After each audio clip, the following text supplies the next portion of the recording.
Good afternoon and welcome back to the teleconferencing session for the pediatric nursing.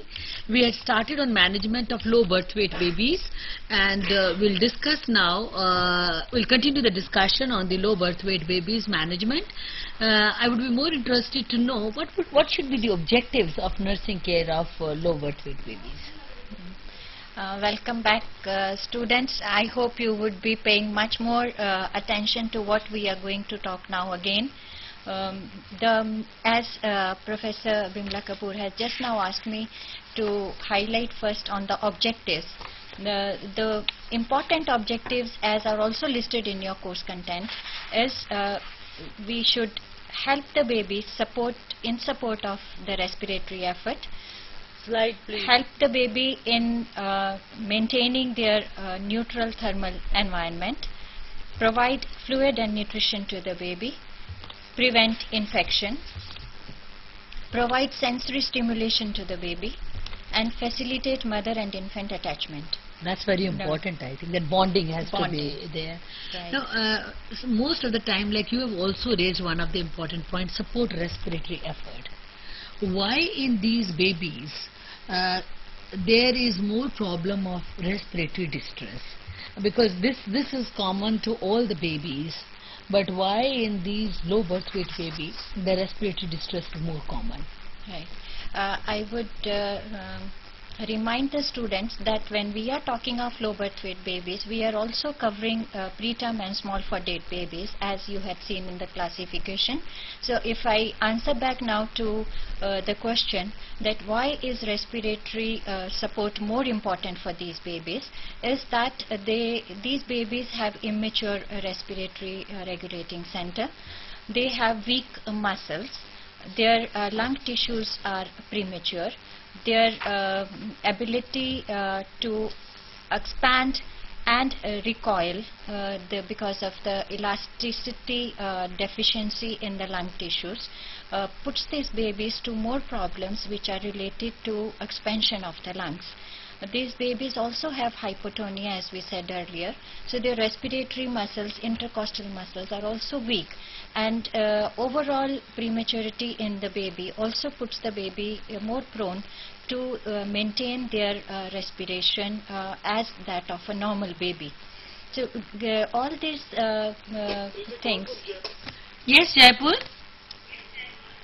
Good evening, madam. Good evening. There are 11 students who are attending this teleconferencing. Thank you. Now one of the students wants to ask some questions. Sure. I'm Welcome. Giving the line. Yes. Welcome. good afternoon, madam. Good afternoon, ji. Madam ये supervise और self activity होती है, उनको deposit कराने का क्या process है madam? Self activities तो आप अपने आप करेंगे. You will complete your self activities the place where you are working, and when you go for your clinical work, जब आपको बुलाएंगे वो पीडियाट्रिक नर्सिंग के प्रैक्टिकल के लिए आपके सेंटर वाले, तो तब आप वहाँ जाएंगे और सुपरवाइज्ड एक्टिविटी तो उनकी निगरानी में होगी. वो आपको केसेस देंगे और you will do under their supervision the supervised activities. तो जो सेल्फ एक्टिविटीज जितनी भी आप कर सकते हैं अपने आप, वो लेके चले जाइए एक फाइल में अच्छी तरह से करके, और चेकलिस्ट भी आपको आई हुई है, वो चेक करना होगा, आपको करवाना होगा अपने सीनियर से. और सुपरवाइज्ड एक्टिविटीज जो है वो तो तभी करेंगे जब आपका क्लिनिकल प्लान करेंगे आपके प्रोग्राम स्टडी सेंटर पे. I hope I answered your question all right. You can ask again if you are still not clear. Yes please. Okay. So these babies are not only because of their prematurity more prone to respiratory distress, but they are also more prone to develop more of respiratory complications because of deficient surfactant in their alveoli. The surfactant is a phospholipid which is acting like similarly like detergent, which reduces the surface tension of the fluid in the alveoli and maintains the expansion of the alveoli, whereby the baby doesn't have to put in more of effort to inhale and exhale. So with the result, the baby's normal respiration pattern and oxygen concentration in the arterial blood is maintained. But when there is deficient surfactant, what happens is that the alveoli, which cannot be maintained in the expanded position, they constrict, and baby has to put in more effort to open up them, so that more air is inhaled and there is more oxygen perfusion in that. But because of deficient surfactant, the baby is not able to maintain its normal oxygen saturation in the blood, and the baby gets more prone to hypoxemia. And because of that, even the carbon dioxide which has to be exhaled out, it gets trapped within the alveoli, and with the result the baby gets hypercapnia. And because of anaerobic utilization of the glucose, that is anaerobic glycolysis process, results into formation of lactic acid, which again puts the baby into metabolic acidosis, and increased carbon dioxide concentration puts the baby into respiratory acidosis. So all these problems put the baby into a position where we need to mechanically ventilate the baby and help the baby to maintain its normal oxygen levels, either by giving mechanical ventilatory support and oxygen therapy, by using either prongs or oxygen hood, or by intubation. Now, I have a question. You have told us the pathophysiology of respiratory distress in these babies, and the causative factors. We would like to know how, as these nurses, what kind of efforts they should make to support the respiration. Yes, that's very important, and we should be concentrating more. Now that you have understood what the baby's problems are going to be, it is essential that we assess the baby for their color, for their respiratory rate and their respiratory effort. If the baby's color is pale and is a bluish discoloration, which tells us that the baby is not able to maintain its normal oxygenation, and we also make sure that the baby is put in the right position. The baby needs extra oxygen. We may start the oxygen to the baby. The baby is not able to use its muscles of respiration, either the main muscles of respiration and the accessory muscles of respiration. So the baby's position will have to be put in a easy position with the back and straight, and neck slightly extended, so that there is more room for expansion of the lungs and the baby's ability to have easy respiration. The baby's rate of respiration needs to be maintained and recorded, and if the baby is put on the oxygen therapy, then the important nursing responsibility is that she maintains the oxygen concentration and the flow at the prescribed level. As we move further in the slide, you would find that these babies are also prone to apnea, that is absence of respiration, where the baby is not able to breathe for a shorter period of time, that may be extending from 20 seconds or more. It may be associated with bradycardia or without bradycardia. If the baby is unable to breathe for a longer period, and baby is also having decrease in the heart rate, the baby needs stimulation. So as a nurse, not only looking into the monitor, electronic monitoring which is maintained for these babies in the incubator, but also counting on physically being close to the baby, what is the rate of respiration. If the baby has stopped respiration, give little flick at the sole of the baby gets stimulated and starts breathing again. There is nothing to get panic about it, because this is a normal phenomena in the baby.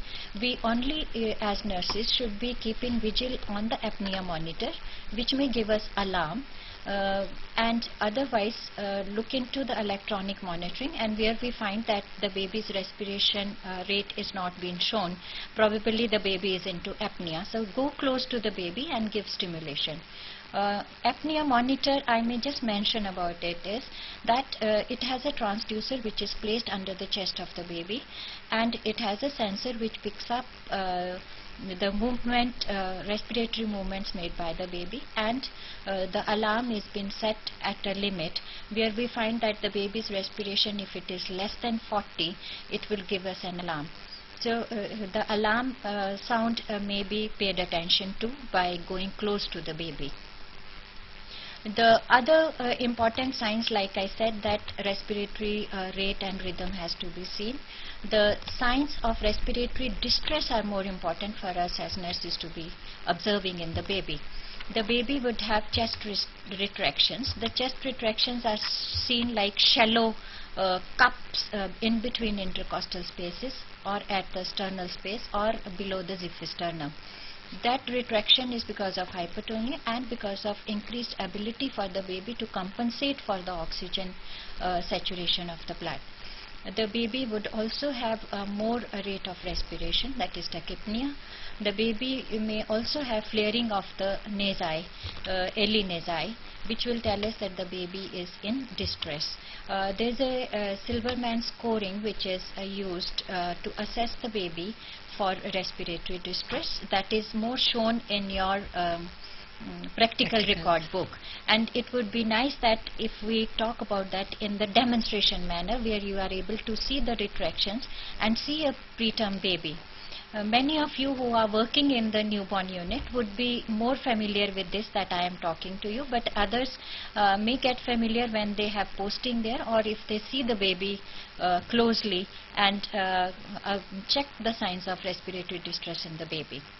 Now, as nurses, we need to now take care of the baby's hypoxemia and decrease the baby's effort to have breathing easy. Administer oxygen. The concentration of oxygen should be maintained at less than 40%, because we know that the babies can have more toxicity from the increased level of oxygen, and the lung tissues can get destroyed. More than that, the retina of the premature baby can get damaged. So maintaining concentration at less than 40% is important. We also prevent any aspiration during and after feeding, because that can interfere with the baby's respiration. So as nurses, we must take care of these things. The other important thing is that when the baby is on oxygen administration, we must maintain the oxygen saturation either by pulse oximetry or by transcutaneous pulse oximeter. Pulse oximetry is having a probe which may be attached either to the earlobe or to the digit or to the great toe, wherever there is pulsatile flow of the blood, because that is important for the sensor of the pulse oximeter to pick up the concentration of oxygen in the hemoglobin. The oxyhemoglobin and the deoxyhemoglobin will have a different concentration, and the sensor will pick up the level of oxygen saturation and display it on the screen. But as nurses, make sure that it is attached properly. There is blockage of the sensor from the direct lights, because that can interfere in display of the reading on the oximeter. Maintaining the pulse oximetry levels between 90 to 95% is acceptable limit for premature and preterm babies. The other important thing is that if the baby is on surfactant therapy, as nurses help in administration of the surfactant therapy. It may be done in the intrauterine life, or it can be done immediately after birth, or if the baby is not responding to the treatment and the baby is developing a severe respiratory distress, then it is an emergency thing in which the baby may be administered surfactant, which would help in expansion of the alveoli and improved oxygenation.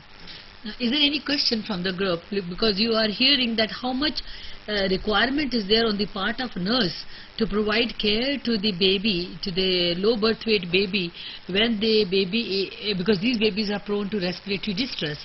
Is there any question from any of the students who are sitting all over the country?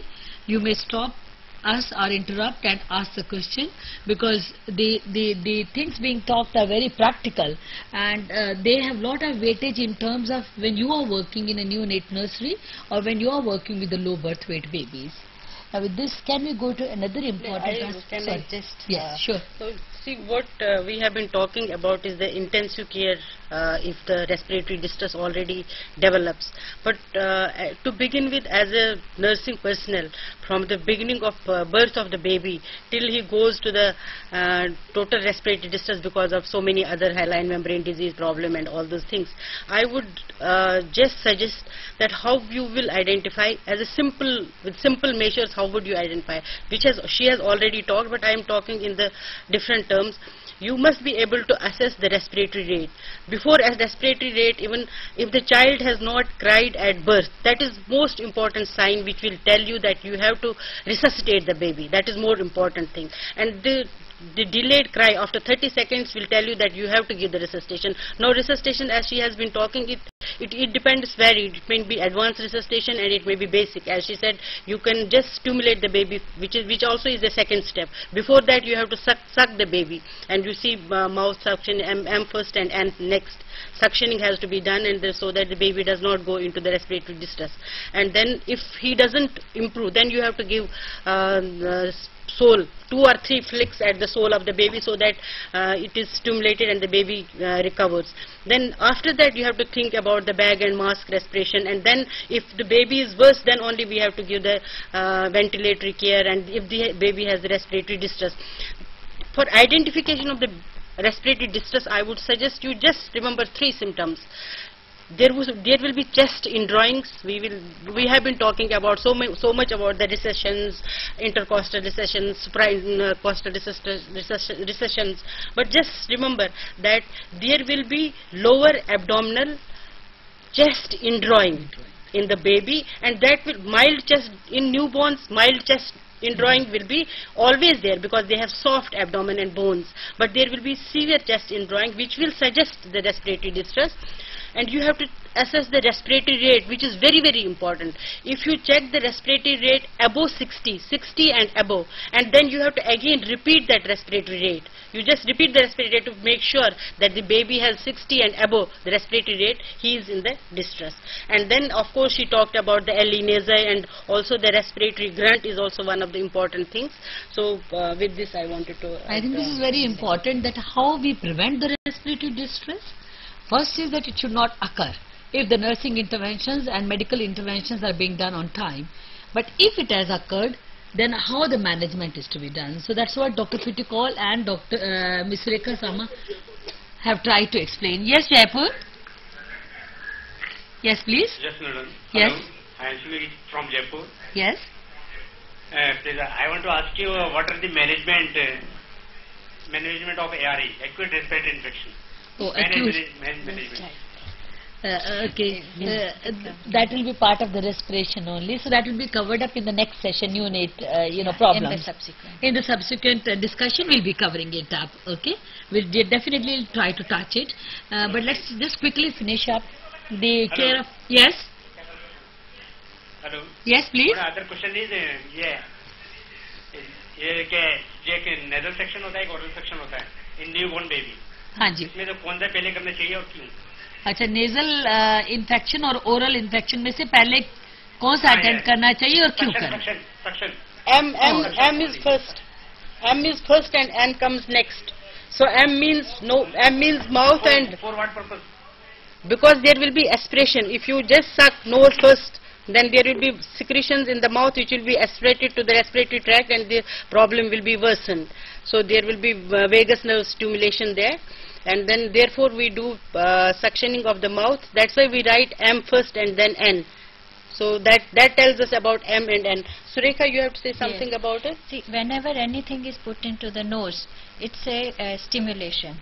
So there are chances that if the nose is sucked first, whatever secretions are there in the passage, they may trickle down and block the respiratory passage. So that should be sucked later, and first the mouth should be sucked.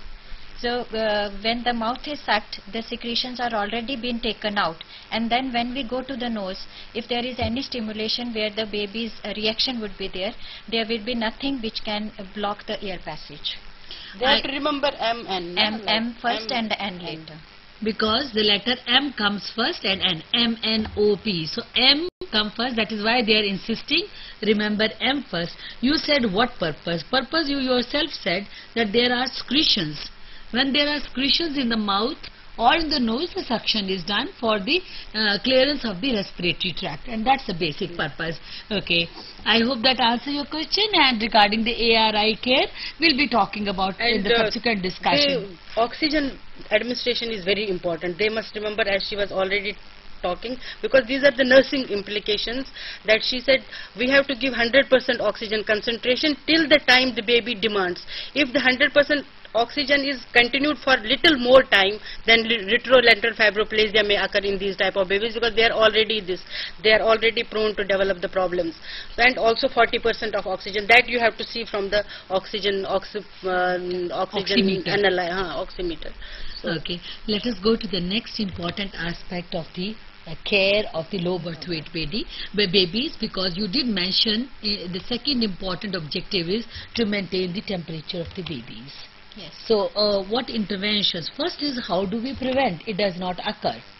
Second aspect is that how do we manage the baby to maintain their temperature? Right. Talking about the prevention, first it is important that the temperature of the room where the delivery is taking place is maintained, and then as soon as the baby is born, immediately the baby is dried up of all the amniotic fluid, and those wet sheets are discarded, and pre-warmed dry sheets are taken again, and the baby is wrapped up into that.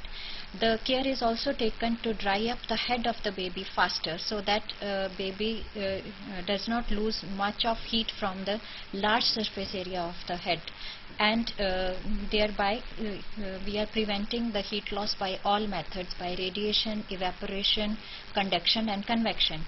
When we have prevented the heat loss by all these methods, by drying the baby, covering the baby, putting the baby on a warm surface and keeping the baby away from the cold objects, and putting the radiant warmer on before the birth of the baby would help us, and maintaining the air temperature would help us to prevent hypothermia in the baby. And the other factor is that we should not delay the feeding in the baby, because if we have delayed the feeding, then the baby does not have enough of glucose to generate energy to maintain the body temperature. So early feeding would also help in prevention of hypothermia. And the other factor which earlier we never used to follow is that we clothe the baby now. Earlier we used to put the baby even under the radiant warmer as naked, nude, undressed, but now we feel that the baby is put on under radiant warmer with full clothes on. So these are the methods by which we can prevent the baby from hypothermia. Now once we know that these babies are prone to hypothermia and they should not develop hypothermia now, there are certain aspects which needs to be taken care of. That baby should not get into respiratory distress, because respiratory distress also aggravates hypothermia. Baby should be protected from infection, because infection also puts the baby into hypothermia. And hypoglycemia, as I said, the baby should be immediately put on intravenous fluids, or the baby should be put on intragastric feeding or oral feeding, depending upon what is the gestational age of the baby. We will see in the subsequent slides that when is the baby to be put on intragastric feed, and when the baby has to be put on intravenous and direct breastfeeding. It is important that we maintain, this is something which we have to stress on. We must learn that there is something called as neutral thermal environment. And what is that neutral thermal environment? Slide, can you have? That is when the baby has to maintain its skin temperature to the normal levels with minimum consumption of oxygen and energy. That's the neutral thermal environment. That's why we say that 28 plus minus 2 degrees centigrade temperature of the air has to be maintained. The baby should be put on radiant warmer. The baby should be clothed so that there is, and the baby, if it has respiratory distress, or even at the time of resuscitation, we are giving 100% oxygen to the baby to make sure that the baby has neutral thermal environment. I have a question. This is a very complicated term. Can we have the slide back, please?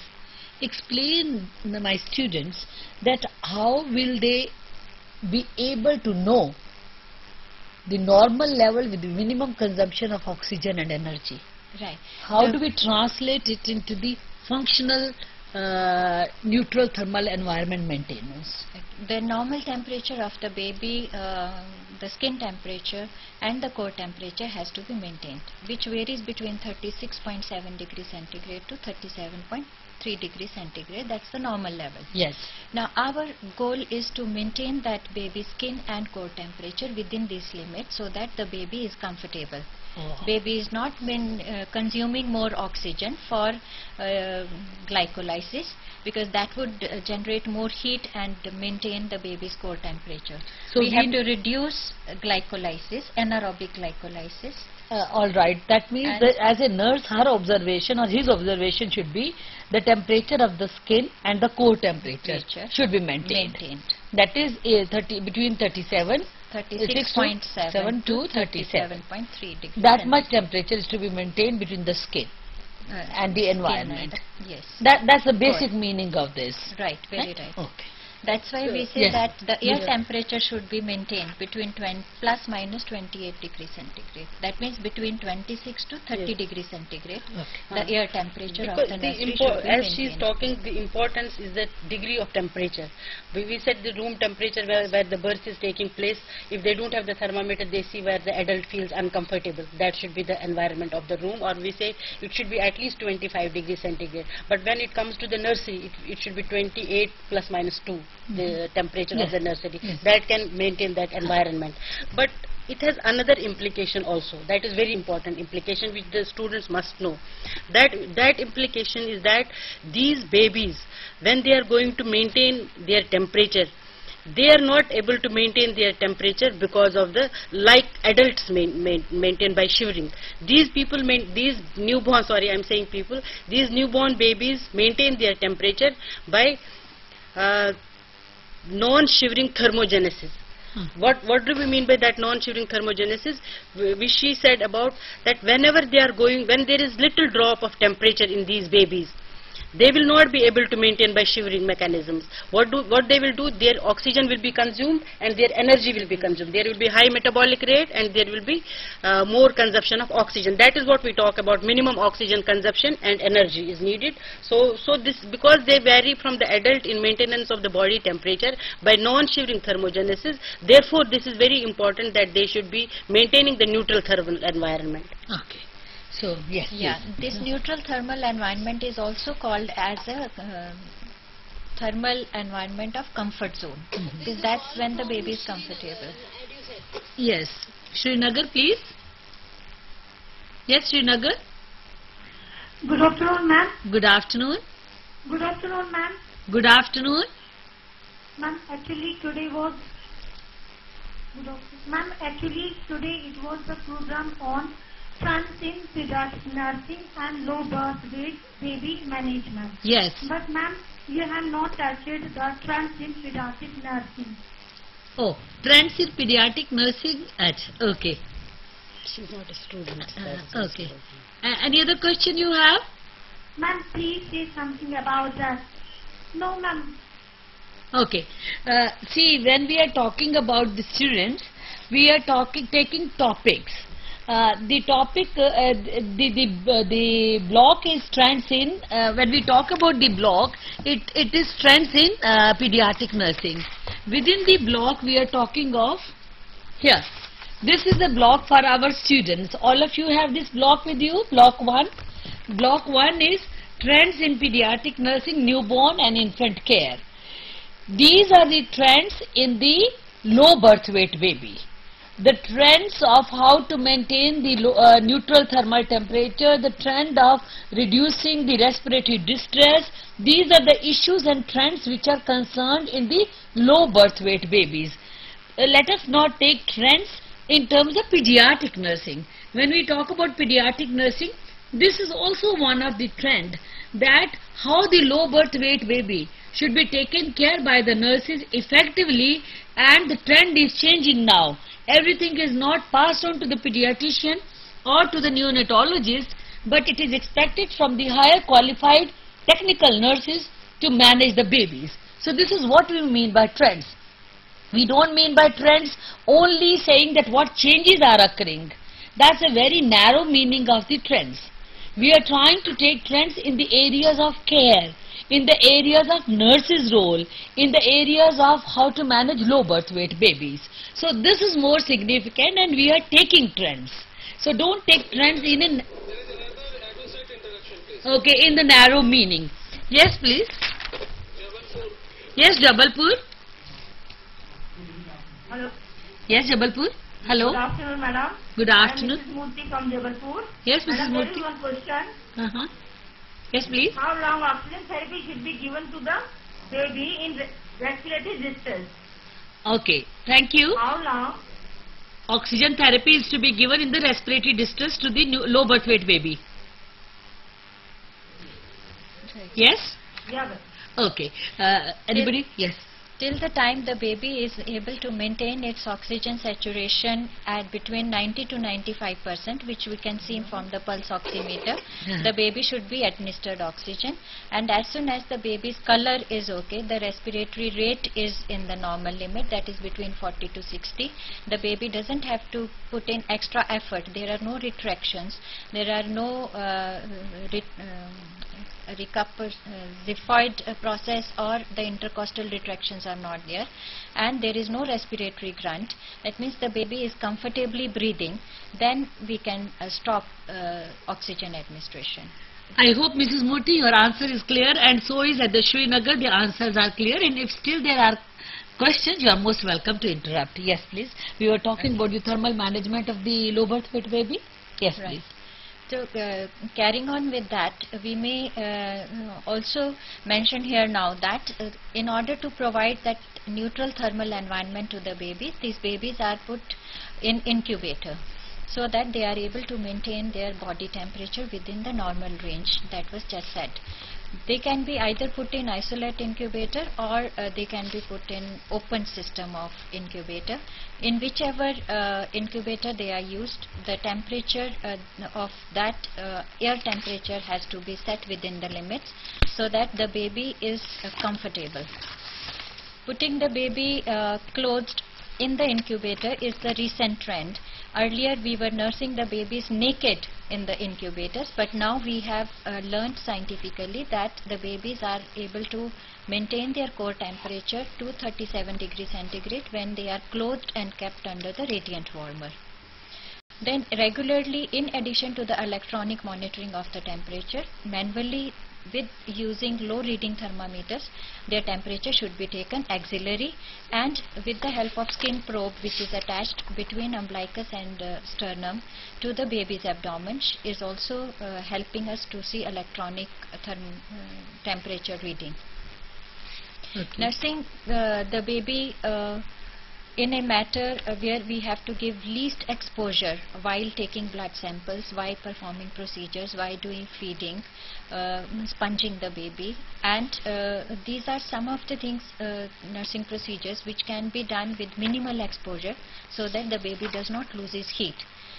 And when the baby is out of the incubator, that is when the baby is able to maintain its core temperature within the range. The baby can be transferred out of the incubator to the transitional unit, where the baby can be kept with the mother, and mother is the best incubator as we have learnt, and kangaroo mother care can be provided so that the baby's temperatures are maintained, where the baby is put in between on the mother's abdomen with head in between the breasts, and the baby's dorsum touching directly the dorsum of the mother.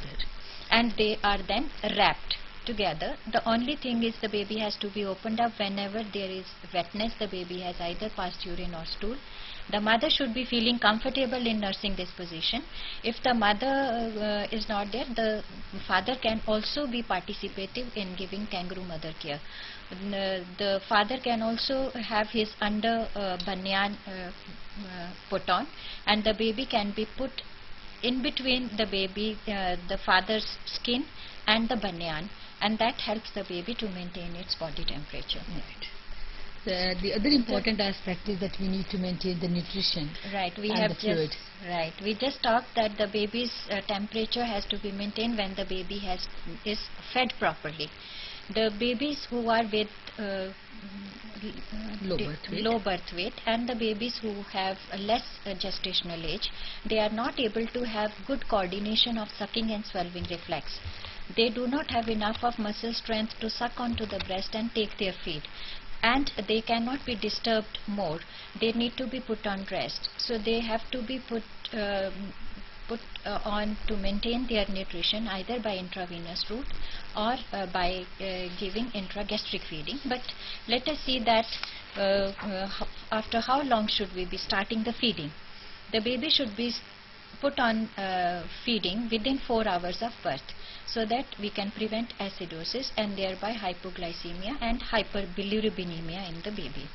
Now you learnt that it is not only the respiratory distress or the hypothermia which can be prevented with timely nutrition of the baby, but baby can also be protected from electrolyte imbalances and the metabolic problems like acidosis and hyperbilirubinemia by giving early feeding. The baby would be put on intravenous fluid for the first few days, and thereafter the baby can be put on gavage feeding.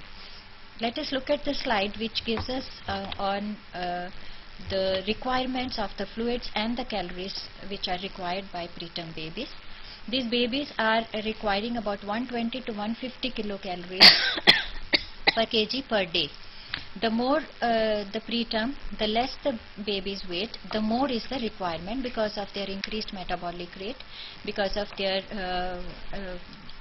exposure to the environment more, where they are more prone to hypothermia, and because of their increased insensible loss from the body. So they need more fluid, and they also need more calories.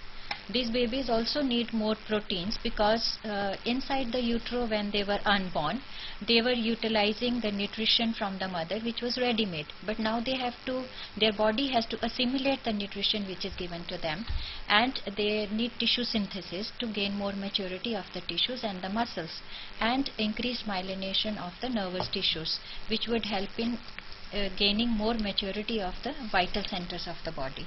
So these babies would require more protein, which is between 4 to 6 grams per kg per day. These babies are more prone to hyponatremia, so they need more of sodium, between 30 to 50 grams per kg per day. They also need more of potassium, that is 75 to 95 gram per kg per day. These babies are more prone to hypocalcemia also. So calcium and phosphorus level between 1:2 ratio has to be maintained with that, which is more close to the composition in the breast milk. The babies should be given elemental iron only after 6 weeks of age, which is 2 milligram per kg per day. The iron should be delayed because in the beginning days the baby also has the reserve from the mother, and which is necessary for the body requirements. But at 6 weeks, when the baby's iron requirement has increased, the baby requires more of iron by then. The baby, in addition to these other vitamins, minerals, zinc, vitamin B complex, biotic acid, thiamine, etc. are also required by the baby. Well, that's about the food and nutrition requirement of these babies. I would request you to quickly cover up the prevention of infection and then monitoring. Right. And how will you help these, how would you communicate with these little babies? So if you can quickly wind up, because there's one question pending of ARI. I do not know whether we can touch that, but at least let us cover up this. Yeah, I'll just say one point more before I go into prevention of infection. The babies who are put in radiant therapy or the babies who are under phototherapy would require extra fluids. The babies under phototherapy would require 20 to 40 ml per kg per day extra fluid, and the babies who are in radiant warmer would require 40 to 80 ml per kg per day extra, because to compensate for their increased urine output and increased insensible loss. And their respiratory rate is higher, so they are losing more water from the respiration route also. Now, preventing the babies from infection is very important, and every newborn intensive care unit has its policies for that, and every nurse looking after them should be getting into the habit of practicing hand washing, and that too to the level of obsession. That means that when they are entering into the newborn unit, they should be at least giving 2 minutes scrub to their hands in between the fingers the total surfaces, inner and outer surfaces of the hands and the nails. They should not be having any jewelry on, and they should be giving this 2 minutes wash whenever they are entering first, in between nursing the babies, and whenever they have cleaned the baby or they have taken care of any infected baby. In between, otherwise they can have 20 seconds scrub. In addition to this, the nurses should be wearing sterile gown. One person should be using one gown per shift, and if it gets dirty or soiled, they should be changing it. They should also be changing their shoes when they enter into the unit. They should also be making sure that they are not suffering from any respiratory infection, skin infection or any infection which may be transmitted unknowingly to the baby who is already immunocompromised. The baby needs separate articles and nurses should practice strictly barrier nursing. Each baby should have its own articles, own thermometers, own clothes. The baby should be having autoclaved clothes. The bed sheet, the linen should be autoclaved every day. If the baby's clothes also needs to be autoclaved. As far as possible, use disposables and discard them as per BMW guidelines. The walls, the floors should be scrubbed in each shift using soap and water. The incubator should also be cleaned. Every week the incubator should be disinfected. The other policies as per the prevention control should be followed. That is, whenever there has been any infected baby, that baby gets discharged, then the incubator should be fumigated and disinfected. All tubings and catheters which are reused should be cleaned with soap and water and disinfected properly before reuse. I'll not get into all those activities, but I know many of you who are already working in the units would follow these precautions. Then the babies who are in an intensive care unit, their cots should be maintained at an appropriate distance. The baby should be isolated in case the baby gets infected. Getting into the other things, that we provide stimulation to the baby, which is very important. We have to add on to having attachment between the mother and the baby. It is important that mother is allowed to provide tactile, visual, auditory stimulation. Even the nurses taking care of should be talking to the baby, touching the baby, have some things hanging within the visual field of the baby. Maybe bright color toys, bright color sheets can be there in between, which can help the baby to get some stimulation. The mother should be allowed to visit the nursery during flexible hours, should touch the baby, handle the baby, participate in the care of the baby. The nurses should be teaching in what manner the baby can be taken care of by mother, either in expression of breast milk, giving breastfeeding, touching the baby, changing the napkin of the baby. Whenever there is a time, the mother should be allowed to visit the baby.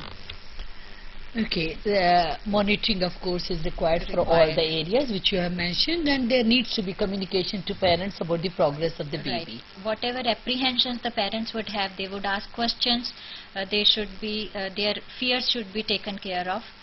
They should be explained why the baby is in incubator, why the monitors are being attached, what is the progress of the baby, in how many days the baby will be getting discharged, when the baby is to be put on the breastfeed.